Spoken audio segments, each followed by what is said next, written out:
Во ова издание, неделните избори во Северна Македонија минаа главно во мирна и демократска атмосфера. Ова е генерална оценка на наблюдувачите, а ние ќе ви кажеме за првичните резултати и како аналитичарите го толкуваат исходот. Светот има проблем со снабдувањето, а САД не се исклучок. Како тоа изгледа на американските пристаништа, ќе ви кажеме за момент. Ковид продолжува да одзема животи, но некои луѓе заслужуваат признание за едуцирање на заедницата. Ке зборуваме и за една таква хероина. Останете со нас.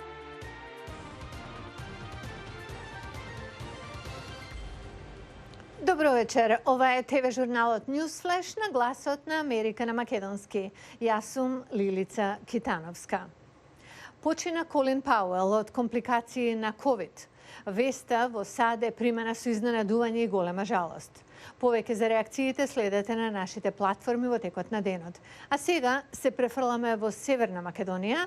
Генералната оценка е дека во мирна и демократска атмосфера помина првиот круг на 7-те локални избори. Новитет годинава беа електронските читачи на отпечатоци од прсти, кои на повеќе места предизвикаа застој во гласањето. Според првичните податоци од Државната изборна комисија, 29 општини добиле градоначалници после првиот круг. Од поголемите партии ВМРО ДПМН засега е со освоени 16 градоначалнички места, СДСМ има 9, додека ДУИ е со 3 општински победи. Во Скопје на околу 90% од пребројаните гласови водството го има независната кандидатка Данела Арсовска, поддржана од ВМРО ДПМН. Кандидатите на СДСМ, кандидатот, се извинувам, Петре Шилегов, е на второто место. Која партија потврли, а која имаше најголем успех по вчерашното гласање? Реакции и анализа на резултатите на нашата интернет страница и социјалните мрежи. А сега одиме со застојот на американските пристаништа. Бродови чекаат со недели на крајбрежјата, додека истовремено трпи побарувачката во САД за увезени производи и делови од Азија.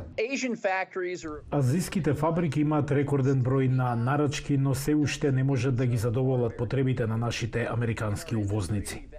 Кина има чести прекини на струја и кинеските фабрики имаат тешкоти со задоволување на побарувачката. Пацификот е блокиран. Речиси 30 товарни бродови минатиот вторник беа закотвени на крајбрежјето на Јужна Калифорнија. Уште двојно толков број чекаа. Ова е проблем за калифорниската компанија што работи со облека и уникати од Азија. Трошоците се зголемени повеќекратно. If we ship a 40-foot container. Цената за 12-метарски брод од Шангај до Лонг Бич изнесуваше $2.500. Сега од $16,000 до $18,000 за ист таков брод. Растоварањето и транзитот сега траат со недели наместо денови на пристаништата на Лос Анџелес и на Лонг Бич. Овие две пристаништа контролираат преку 40% од производите што доаѓаат преку море во САД. Магазините се полни, железниците пренатрупани и нема доволно возачи на камиони поради пандемијата. Проблемот е на ниво на целата држава. Фокусот е на пристаништата во Јужна Калифорнија, но Сиетл, Такома, Окланд и Савана имаат исти проблеми. Потребна е подобра логистика. Мислам дека ниту еден бизнис не може самостојно да се справи со ова. Потребна ни е владина помош. Председателот Џо Бајден преговара со Конгресот за финансирање на инфраструктурата, вклучувајќи и обнова на пристаништата. Вели дека Walmart е меѓу првите што се обврзале да прават испораки надвор од регуларните часови. Многу меѓународни пристаништа работат без прекин. Тоа може да помогне, велат аналитичарите. We need to address the following question. Треба да одлучиме дали ќе зависиме од извоз во иднина, колку долго и во колкава мера за да имаме подобро разбирање што треба да промениме. Штом ќе го решиме тоа, ќе можеме да развиваме подобар инфраструктурен план. Решавање на застојот на крајбрежјата е прв чекор, а потоа и обнова на инфраструктурата во чекор со потребите на економијата на САД. Руската федерална безбедносна служба издаде барање за апсење на новинарот Роман Доброкотов, основач и уредник на интернет страницата Insider News. Руските власти бараат апсење на истражувачкиот новинар Роман Доброкотов, бидејќи наводно нелегално ја минал границата со Украина пеш, заобиколувајќи ги контролните пунктови. Основач и главен уредник на интернет страницата Insider News, независен онлайн весник, познат дека соработува со истражувачката група Беликат на контроверзни случаи, вклучувајќи ги и труењата на поранешниот руски шпион Сергеј Скрибал и рускиот опозиционен лидер Алексеј Навални. Доброкотов вели дека обвинувањата се обид на Москва да ги заплаши новинарите. Уголовно дело о незаконном пресечении. Кривична постапка против мене е целосно измислен политички случај. Инсайдер е истражувачки медиум регистриран во Латвија. Русија го означи како странски агент според усвоената легислатива 2012. Законот бара сите невладини организации кои примаат странска помош или финансирање, за кои Русија смета дека се вклучени во политичка активност, да бидат регистрирани и идентификувани како странски агенти, а да има широка назнака на сите нивни материјали. Адвокатот на новинарот Јулија Кузнецова вели дека официјални лица извршиле претрес на неговиот и на станот на неговите родители во септември, при што заплениле лаптоп компјутери, мобилни телефони и други апарати. Тие исто така го повикале на испрашување по сличен претрес во јули. Мне кажется, что это уголовное дело было только предложено. Мислам дека кривичниот случај беше увертира повторно ноќе да влезат во мојот стан, да ги исплашат моите родители и соседи и да ги одземат сите компјутери и телефони. Им требаше некаква законска основа за тие акции, исто како и минатиот пат. Доброкотов успеа да ја напушти Русија, моментално е во странство, иако е непознато каде се наоѓа.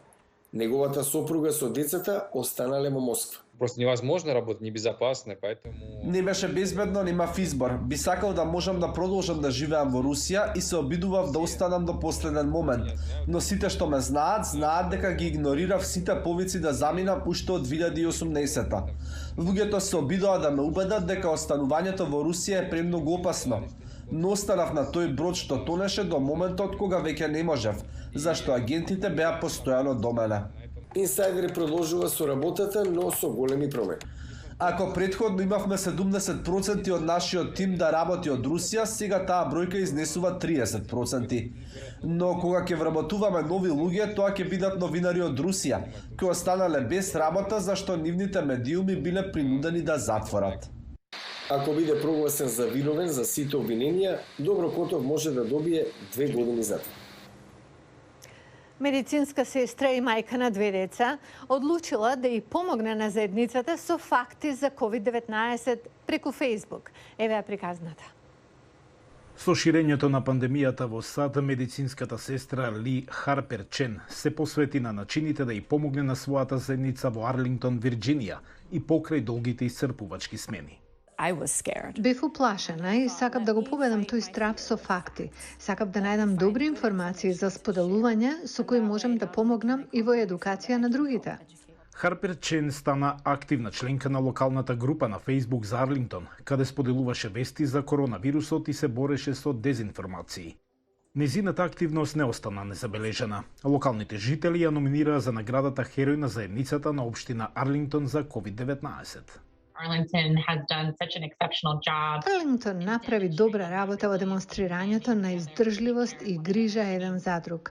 122 номинации, од кои Ли Харпер Чен доби најмногу. Долги месеци Харпер Чен поминала грижејќи се за пациентите на работа и нејзиното семејство дома. Вели дека се заразила со вирусот на работа. I got COVID at my hospital. Се заразив во мојата болница, не од пациент, туку од друга медицинска сестра. Беше страшно. Морав да се изолирам од моите 2 мали деца 22 дена. Се сеќавам кога беше болна. Цело време беше во посебна соба. Не можев да ја видам. Незиното семејство е загрижено поради незината работа. Almost a year. Речи си 1 година откако се опоравив, тие се уште беа нервозни. Жителите велат дека незиното главно оружје е љубовта и посветеноста кон незиното семејство, кон незината заедница и кон секој пациент. Го гледавте News Flash на Гласот на Америка на македонски. Поздрав до утре.